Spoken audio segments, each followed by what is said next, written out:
Hello అందరికీ. Chicken biryani తినాలనిపించినప్పుడు సింపుల్గా 1 పాట్ చికెన్ బిర్యానీ 30 మినిట్స్లో ఎలా చేసుకోవాలో చూసేద్దాం.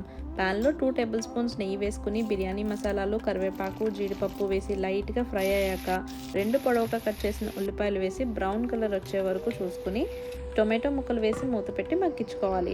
టొమాటోలు మగ్గిన తర్వాత 1 టేబుల్ స్పూన్ అల్లం వెల్లుల్లి పేస్ట్, రుచికి సరిపడా ఉప్పు, కారం, పుదీనా, కొత్తిమీర వేసి ఫ్రై చేశాక 1 కేజీ చికెన్ వేసి బాగా కలిపి మూత పెట్టి 5 మినిట్స్ ఉడికించుకోవాలి.